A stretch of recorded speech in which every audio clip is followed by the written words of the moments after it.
Det är en av dem som protesterar mot våra president Isaias Afwerki. Då började jag förstå vem som står framför mig. Jag började direkt fundera, okej, det här är någon som kommer att handla. Då förstår jag det med, de är ju lojalitet till regimen. Jag kunde inte göra, jag bara stod still. De började hota. Om vi vet var du bor. Vi vet var dina barn går på i förskolan. Vi vet att du har släkt i hemlandet. Vi vet var du kommer ifrån. Om du fortsätter protestera som du gör idag med dem som vi kallas bygget Nahamolo, så du ska se vad vi ska göra. Du ska se, vi kommer att ta in beslut på dig. Men vad innebär det egentligen att de säger att de ska ta in beslut på mig? Det är en fråga, någonting som jag behöver svar. Vad innebär det? De ska ta in beslut på mig. Jag väntar fortfarande på deras beslut. Vad kommer det hända? Vad är konsekvenserna av den här handlingen? Jag har min egna tankar, men jag kommer inte fram till tiden. Det här handlar i Sverige.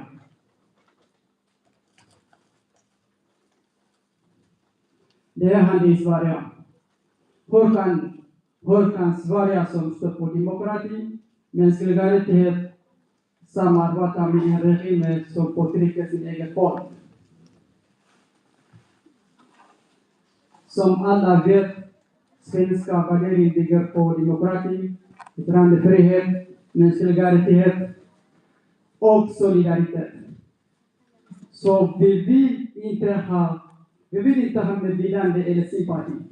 Vi vill ha en handling. Det är det vi söker. Det är ingenting att vi vill ha, vi förstår. Ja, det är inte det. Vi vill ha en action. Vi vill att Sverige myndigheter, svenska politiker agera. Hur länge ska det gå så här? Jag kanske har vågat att stå här. Om jag hade namnat någon av alla det här gänget, vad ska jag kalla? Och de hade mycket att berätta. Så det är som sagt, min familj och släktingar fortfarande bor kvar i hemlandet. Och de kommer att påverkas av det jag har gjort. De förstår av konsekvenserna av det jag har gjort. Bara för att jag har vågat och öppet. Vad jag vill säga är att Sverige måste välja med diktator eller med oss som flyttat, anpassat och bidrar till landets framtid. Nu räcker det. Är ni med?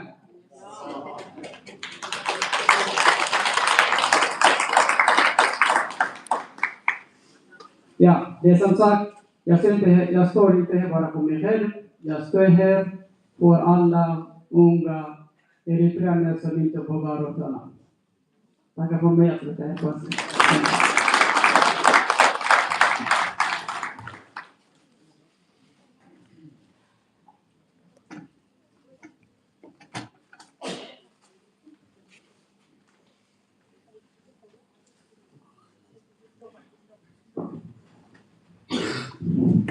Hej allihopa. Jag vill säga fram först att ni är välkomna. Jag är glad att ni är här.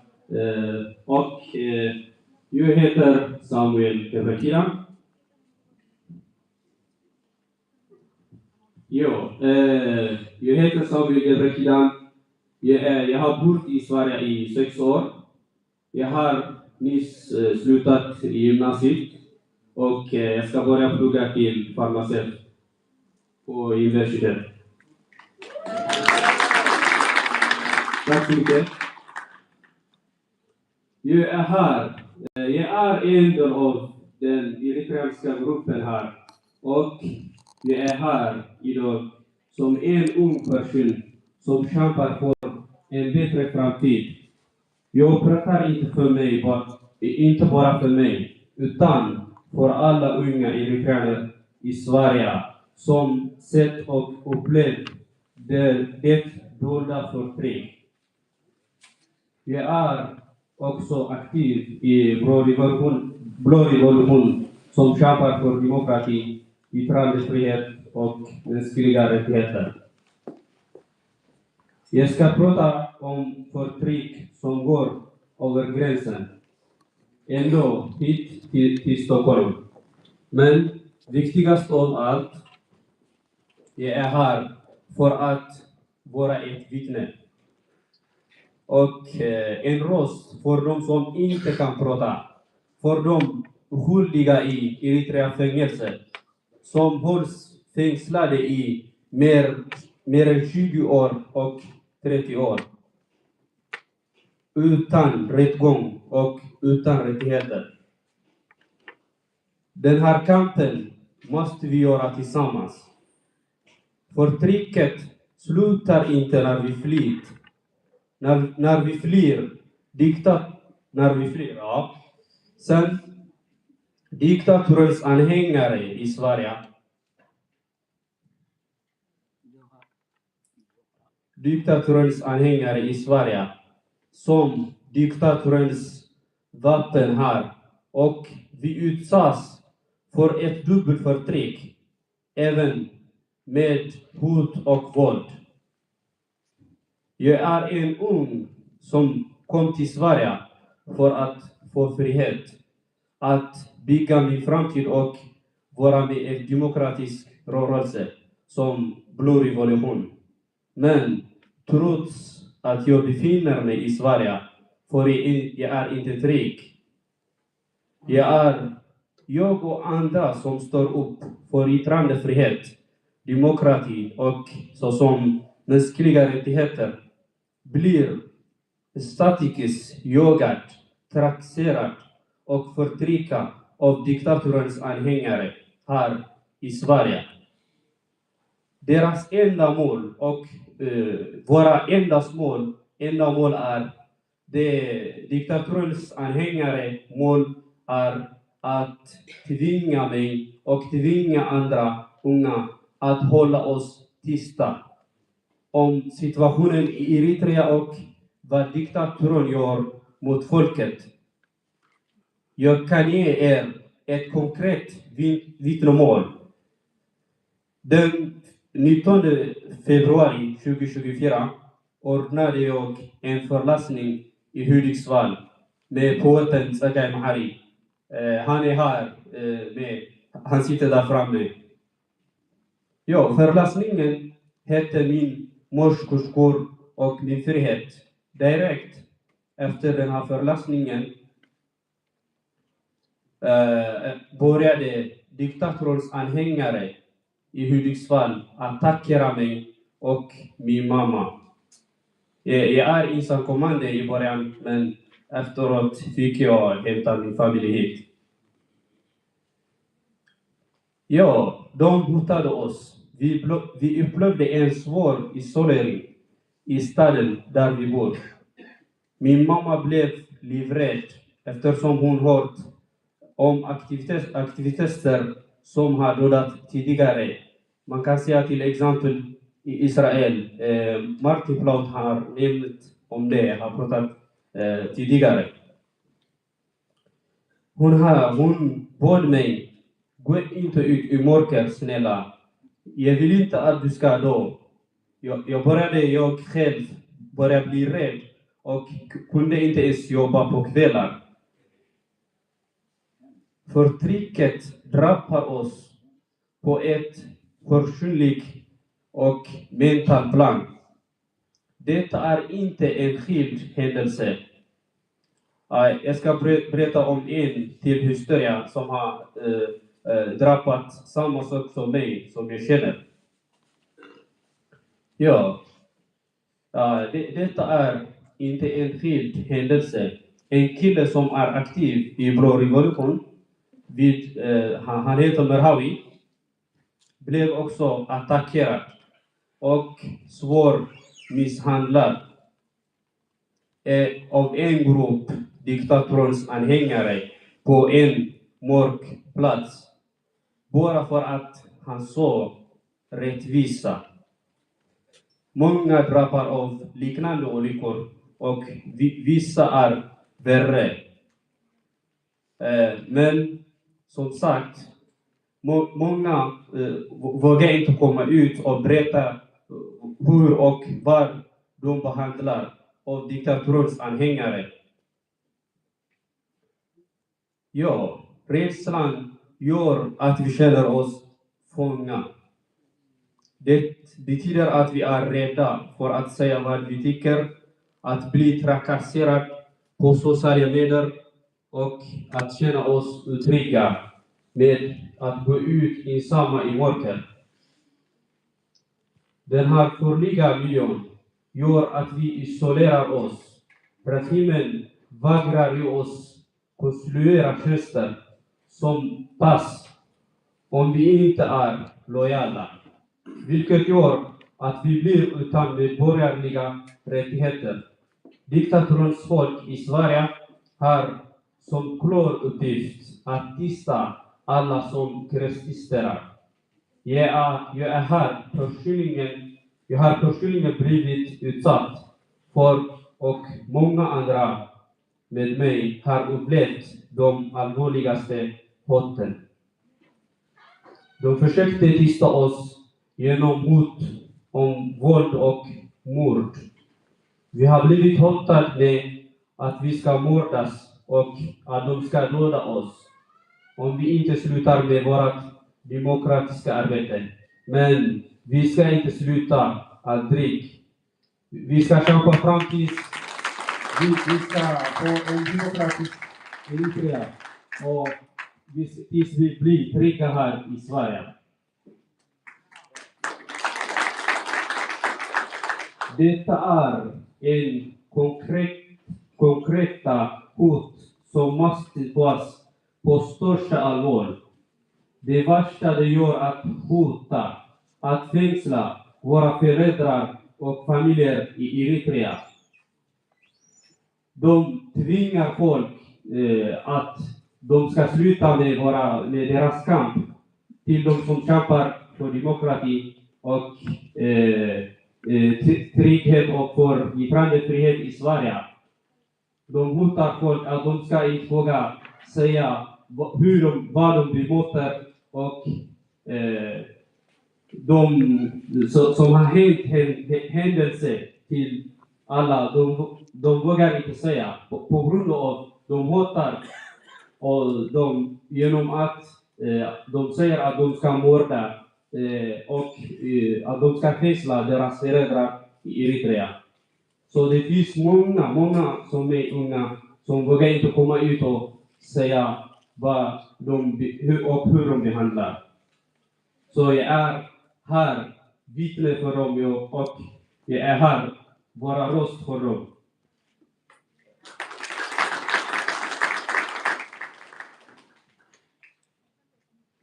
Ja, de tvingar oss att sluta kampa genom att hålla våra nära och gisslan. Detta är ett grovt brott mot mänskliga rättigheter som utförs av folk här i Sverige. Vi kom hit för att söka frihet, men möter diktaturens grymmaste metoder. Vår arbete handlar om de skyldiga som riskerar allt. Jag pratar för dem som har suttit i fängelse mer än 20 och 30 år. De politiska och journalistfångar. Journalister och ungdomar som bara vill ha det vi har i Sverige. De sitter hemliga fängelser under hemska förhandlare. Och de får ingen hjälp alls. De har ingen rättgång, ingen kontakt med världen utanför och inga rättigheter. De har ingen lag som skyddar dem. Vi som är emot diktaturen känner att vi måste berätta för dem som inte kan prata. Att berätta om det vi sett och hört att det minsta vi kan göra Våra röst ska vara deras hopp. Blyrevolutionen är en rörelse av unga som kämpar för en ny framtid. Vårt mål är tillit, att bygga ett demokratiskt och rättvist Eritrea. Vi kämpar för att införa en ny grundläggande som skyddar medborgarnas rättigheter. Få in demokrati och ha fria val. Säkerställa yttrandefriheten så att inga ska tvingas vara tyst. Varken hemma eller utomlands. Vi är generationen som vägrar att vara tysta och rädda. Mitt vittnesmål som ung student och aktivist visar att förtrycket är här i Sverige och det skadar vår frihet. Det är ett planerat grepp med mordhot och utpressning mot våra familjer. Jag ber er Sverigepolitiker så det dubbla förtryck och stoppa hoten. Säga att Eritrea här och i Sverige, även i Europa, blir hotad. Ni måste utreda och snabbt stoppa de personer här i Sverige som jobbar ut diktaturen och hotar oss med våld och att fängsla våra familjer. Hjälp oss som kämpar för demokrati. Skydda oss och stödja vårt arbete. Blodrevolutionen för att få demokrati i Eritrea kräv att de släpper det viktigaste kräv att alla politiska fångar släpps nu. De skyldiga måste få hjälp. Våra röst blir deras hopp. Jag är ett vittne. Jag har pratat. Jag ber er att handla. Låt våra röst här idag bli ett steg mot frihet. För mig och för hela den eritreanska gruppen och för alla som sitter i fängelse. Tack för att ni har lyssnat. Tack så mycket.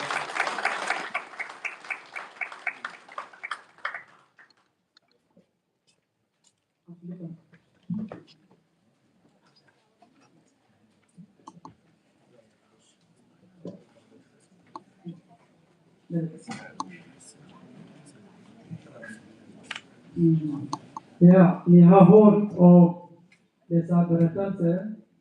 Så det betyder att i politiker, myndigheter vill vi säga att ta dessa berättelser på allvar.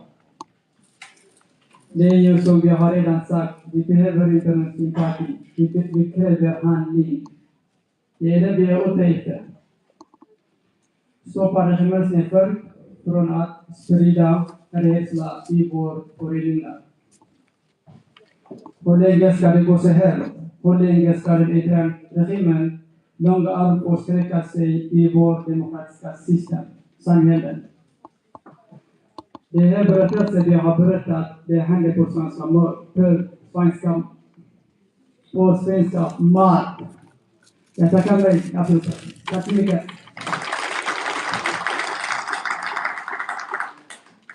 Jo, jag ska inte säga något mycket mer. Men som ung person vill jag känna mig trygg här i Sverige. Så som Mahari säger, ta på allvar. Vi bemöter på allvarliga situationer. Vi blir trakasserade. Vi blir attackerade av diktaturens anhängare. Så vi vill säga något beslut. Det är inte demokratiskt. Det här diktaturens anhängare, med de som de håller på, det är inte okej. Så snälla, agera. Vi kräver demokrati. Tack så mycket för mig.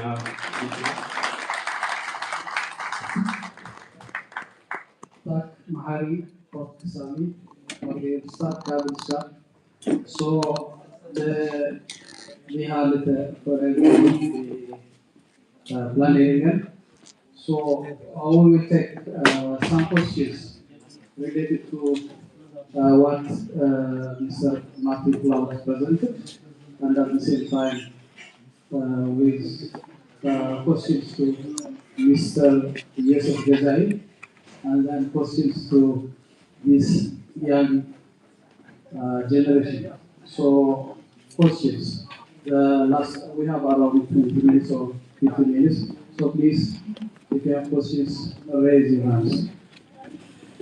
And candidate also. So just.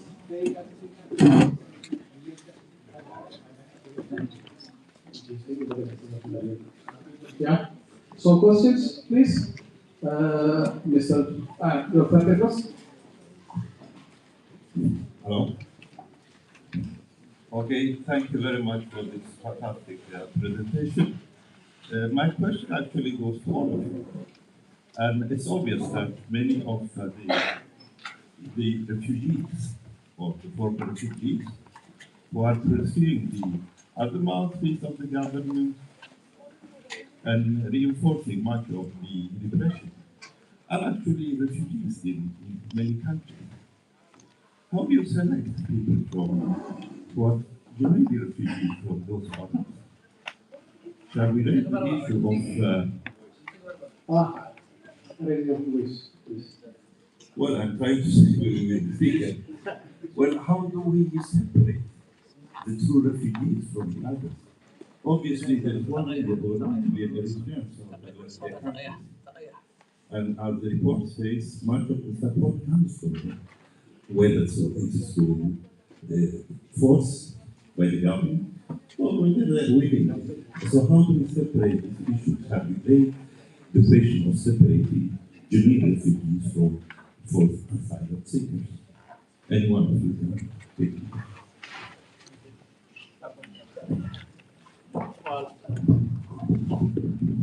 I don't know really, because it's a double-sided question really. It depends whom you ask. If you're asking me, there is a line which I don't want to really cross, because as the all Asians know, whenever you ask asylum, when we come to Europe, when you ask asylum, there's always untrue about us. It could be several things. It could be a false name. It could be several things. So that's the key issue where we have to be very careful, because it will also affect some innocent asylum seekers. So that's a very, very fine line we have to cross. On the other hand, I think, me personally, I think we sometimes don't really understand our situation. I think most Eritreans ran from Eritrea not because of politics, not because of democracy. I think because not living a decent life, not being able to study, not able to farm. I don't think democracy comes really far. So that's also to understand why do we really, when we always speak about we want democracy, I mean, I don't think most Americans, they really have through their mind about democracy. They just want to live as a normal, ordinary people. So most refugees, because of that, I think that's how they associate themselves with the current government, because for them, Eritrea, being free Eritrea is more important than the democratic Eritrea, I think. So that's why every time they support the regime, is not because he's a democratic regime or the just regime, but as long as it holds that Eritrea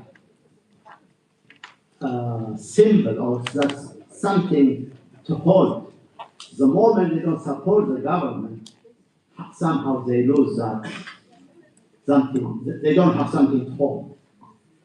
So I don't know if that answers your question or not, but that's what I felt, because that's not easy to differentiate if you are looking for a political refugees or for an humanitarian refugees. So that's the difference, I think. Because most Eritreans are humanitarian refugees, in my opinion, not a political refugees. I mean, I would agree with what's being said. It's not easy to make that decision and distinction. But I think that there are a couple of things that are worth pointing out. The first is that in the refugee process, governments employ Tigrinya speakers and speakers of other languages to interview people who are coming and seeking asylum. Now, it is absolutely beholden on the governments concerned, whether they are Swedish government or the British government or the French or anybody else, to ensure that those people who are employed by them are not agents of the state. Now, that in itself is that is their responsibility. How the governments do it is their responsibility. You cannot employ in your own in your own official civil service somebody who is a spy. So I think that is very, very clear. The second thing I would say is that one should perhaps judge people by their actions. And in that sense, what I suggested, the idea that you collect information and that information is then made publicly available and is open to challenge, of course, could be part of the process in which people are understood and you then make a distinction between what is going on. But I mean, you can't just allow the extraction of taxes through repression and through even violence from people who are living in your jurisdiction. That is your responsibility as a government to ensure that everybody who lives in your state is not being held under against their wishes and that they're not being forced to do what they don't want to. So those are responsibilities of democratic governments in the West as there are anywhere else. Thank you. Thank you very much. I think we can discuss just one more question. We have a little over 10 minutes. Yeah. Okay. I have one question, but my English is not perfect. Just I do it. Okay. We are some opposition in diaspora. We have big problem with European countries. The government, they have money, they have diplomats, and everything. So we have nothing. We just fighting for our rights. Now, the European or the European countries, the European countries, they not understand just now our problem because they cannot defend her in Europe. We cannot defend our families in the Eritrea. So last month they captured many family in Eritrea. They have we do it report to the European country, to the human rights, everywhere, but they don't interest in this problem, our problem. Why? And I'm not understand. So, Mr. Cloud, on your experience, for politics or for journalists, for everything, how we can defend, about our problem for this time. But European countries, they look at us on terrorists. The governments, they give him, I don't know, what is the European interest for this region? Do you know the Eritrean, around Eritrean politics? So they have, I don't know, but how we defend this problem of your extremists, and thank you.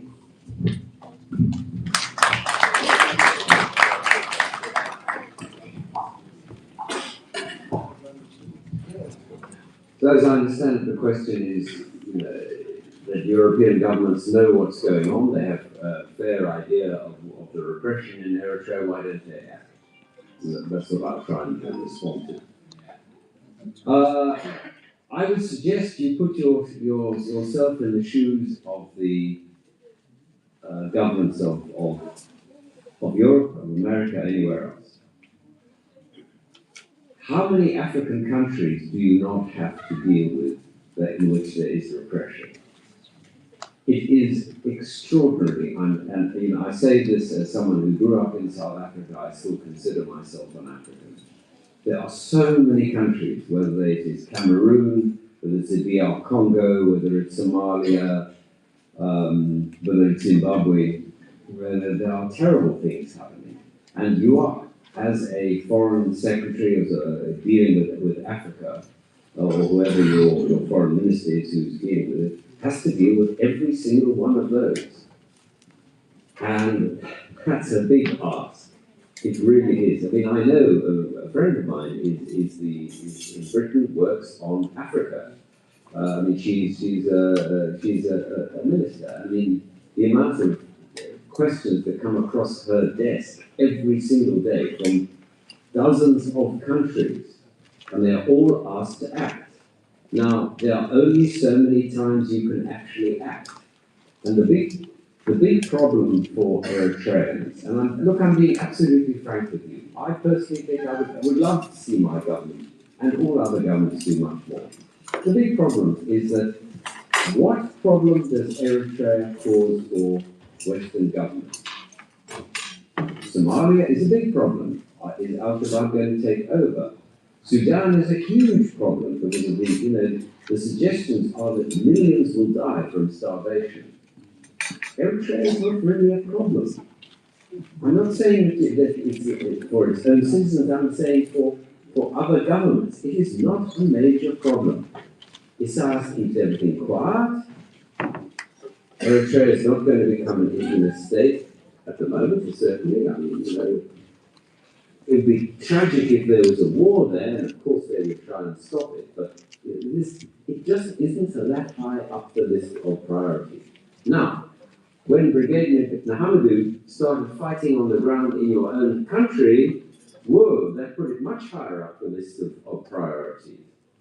I thought it was not such a great tactic because it would do things to your reputation.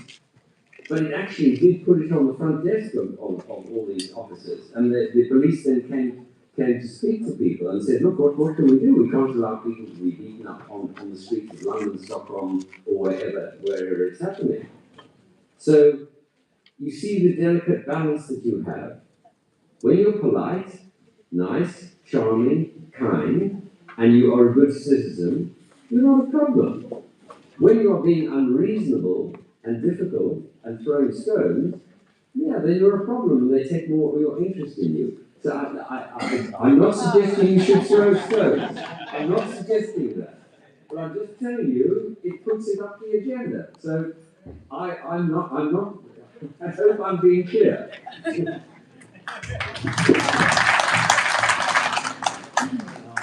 I totally agree with you.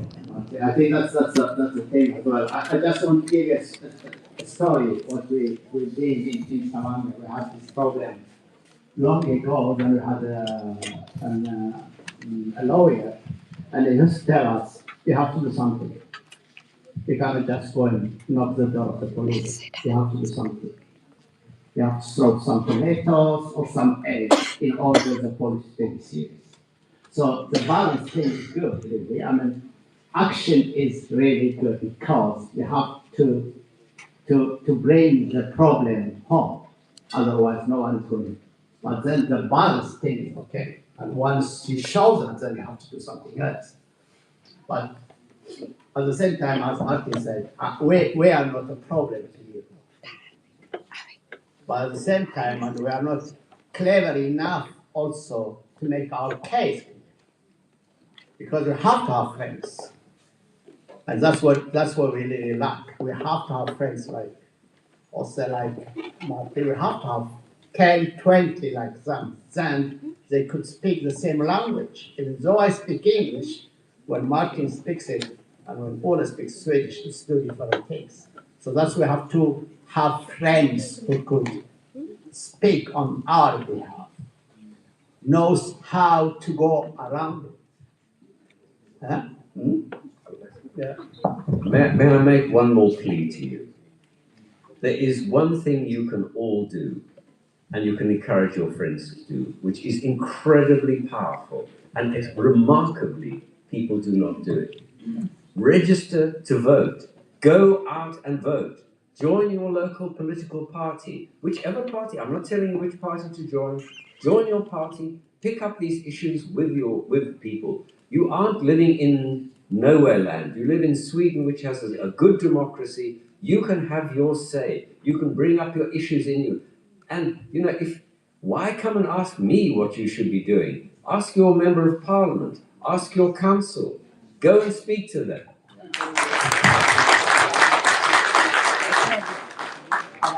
I just want to add another point, really. Like in Norway, we had a Venstre party which was really advocating for our rights. Now, unfortunately, there is an Eritrean member of that party is advocating to get tax redemption if you send money to Eritrea. So it's sin.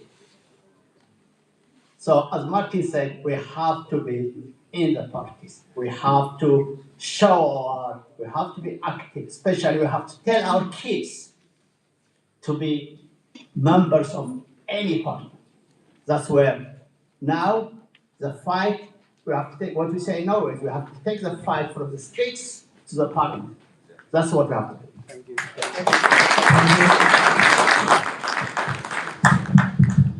Okay, thank you very much, Mr. Yusuf and Mr. Martin Plaut, for your honest response and for your practical advices that we Eritreans what we should do. So we would like to thank you.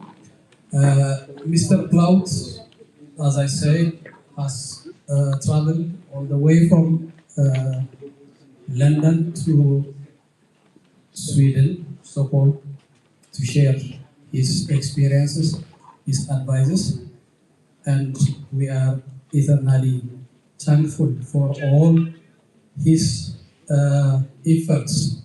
And Mr. Plaut is a very good example of a real journalist. So we Eritreans, we keep Mr. Plaut in our hearts because he always stands for the voiceless who are actually sitting. We don't know whether they are alive or not, but we hope they live in the brutal prison of Eritrea. He's always a voice for them, so we cannot thank him enough for what he has done.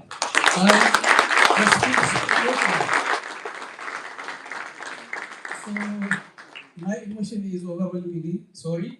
So we would like to give a little token for what he has done for Eritrea.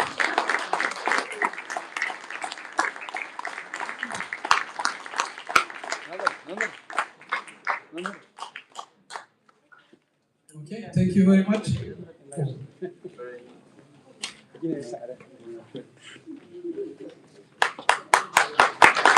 Thank you very much. So now it's a lunch break. We will have lunch here, and then we will meet. Yeah, after lunch we will continue our discussion. I think it is 13. Mr. will present. Okay. So, sorry. I'm saat ini dari besar keamnelah at 1:30. 1:30 keamnelah nanti. Beliau sekarang Mr. Kurdo is our transnational question. So it's lunch time, and lunch is served here. Lunch is served here, so stay where you are. Yeah. هلا أبدأ لنا خوفنا بريكة خلنا تسومينا نقول لها أنا بعبر كركي كومنتي كذا مو تركا لنا وجايش كوسيا لبيعي خلاص متر سالسة قالوا لنا تسومينا كوفيكم أبدأ لهم معلومة عنسا. Thank you.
Elsa.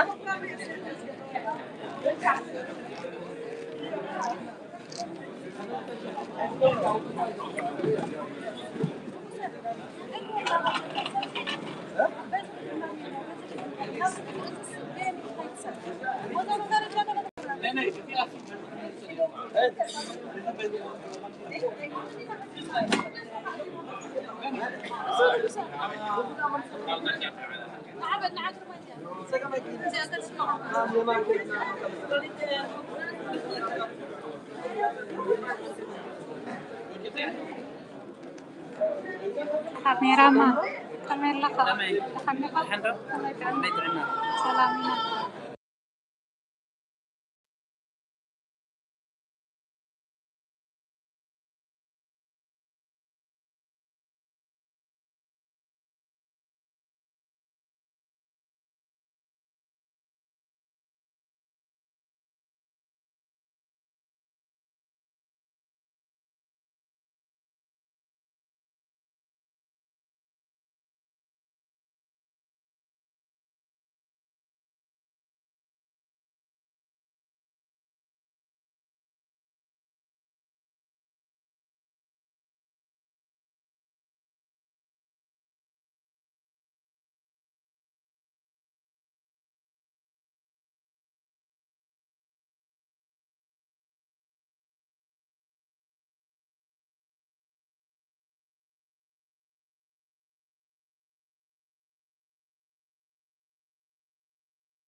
Aside from UK, har gjort en kort dokumentär på 18 minuter där beskriver kampen mot den italienska regimen i Storbritannien.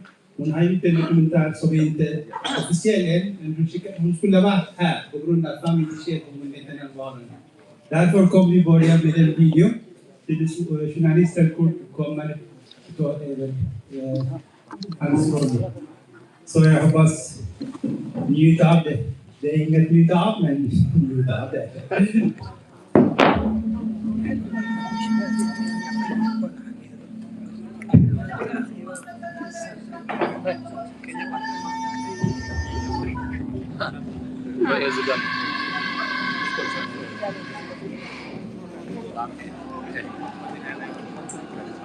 Eritrea is often described as Africa's North Korea.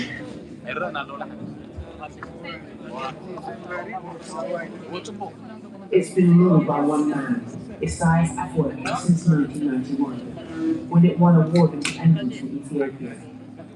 There are no national elections, no parliament, no independent judiciary, no free press. Amid ongoing conflict with Ethiopia, the president imposed mandatory national service for all Eritreans.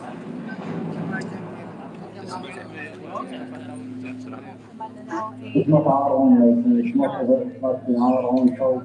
We never wanted to go this way. It's been imposed upon us and we have to survive and live with it. It's not a question of national service or avoiding the national service. You aspire to become someone in this society, have good quality life, you work for that. You don't get it free. People learn it either the easy way or the hard way. Critics accuse the regime of locking up anyone who opposes it, anyone who tries to flee the country, and anyone who avoids conscription. The president has always publicly denied those charges. What has changed since the making of this documentary? Sadly, nothing. Eritrea remains one of the most repressive nations in the world.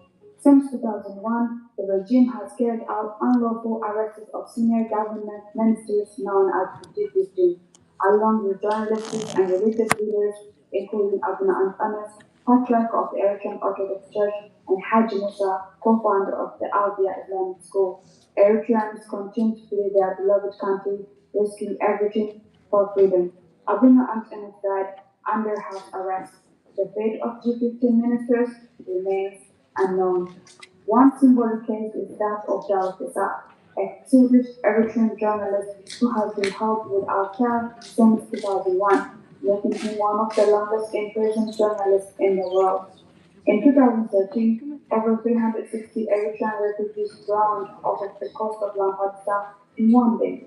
And just last week, more than 4 boats carrying Eritreans sank in the Mediterranean Sea. Even in 2025, under President Isaias Afwerki regime, many Eritreans are still prisoners of their life under the dictatorship. The Eritrean government, which does not stop at its borders, through a decade-long campaign of transnational repression, it has actively monitored, intimidated, and controlled its diaspora with nearly total impunity. Despite growing global awareness, many governments, including the United Kingdom, have turned a blind eye on transnational repression, allowing these abuses to continue unchecked. The UK's long silence, Eritrean repression in plain sight. For over 30 years, the Eritrean regime has operated through its embassies, especially in London, not covertly like China or Iran, but openly and unapologetically. While other authoritarian states conceal their repression, China with secret police stations, Turkey with shadowy informant networks, Iran behind closed doors threats, in the UK, Eritrea isn't hiding at all. The Eritrean embassy in London functions in plain view as a hub of surveillance. A striking example is a now deleted video showing Yara Tesfaye, head of media and communications at the Eritrean embassy in the UK, interviewing Eritrean ambassador to Juba, Johannes Kalamkas. In this footage, They are openly explaining how embassies are used to mobilize, monitor, and control the diaspora. This isn't hatred. These are their own words on camera. Eritrea's playbook is not hidden. It is proudly broadcast. And yet, the silence from the governments like the UK continues. صحابي غير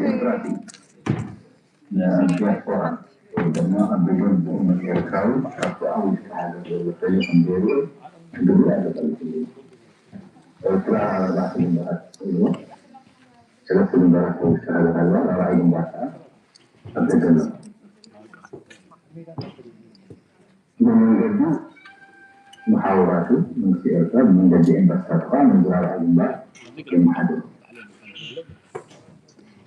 فأجنبات أولكم فوتو سلامي كان شكري أنا حقيقي. وكل سيرتاوي أبتكين وأنزله تأخذوا سلوكهم بكم في مصدر. The supporters of the Eritrean regime abroad enjoy the rights and freedom offered by Western democracies. Free speech, education, healthcare, and safety. Yet many of these privileges undermine the very system that protects them, following orders from a dictatorship that sparks democracy.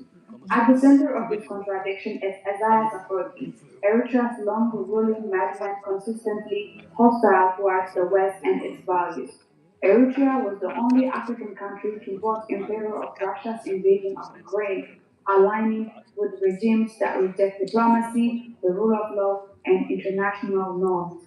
In August 2023, during an official visit to Moscow, Isaias met Vladimir Putin. His speech, an awkward, rambling monologue, visibly tested the patience of Russian officials. This was not just a diplomatic embarrassment, it underscores how isolated, delusional, and yet dangerous Eritrea's leadership remains. Figures like Awal Said, Eritrea's leading propagandist, glorify Isaias not through culture, but through ideological indoctrination at diaspora festivals. These events mock democratic values, intimidate justice seekers, and rally support for regime built on fear. This is how transnational repression takes root. When a regime openly mocks democracy and aligns with authoritarians like Putin, it sends a dangerous signal that its supporters, even while protected by democracy, can violate it without consequences. The documents showing now on screen are translated express from Hadas Eritrea, published on February 25, 2024. They reveal the chilling truth behind Eritrea's false front in the UK, whose aim is to terrorize the diaspora and silence justice seekers. According to these official publications, First Front representatives received direct orders from senior regime officials, including General Philippos Johannes, head of the Eritrean Armed Forces. These meetings are not held in secret. They are aired on national TV and featured in the state media, serving to intimidate, recruit, and assert the regime's power. Many members of the so-called Fourth Front, including those currently residing in the UK, arrived as asylum seekers claiming persecution by the Eritrean regime. In reality, some were regime loyalists who fraudulently obtained refugee status.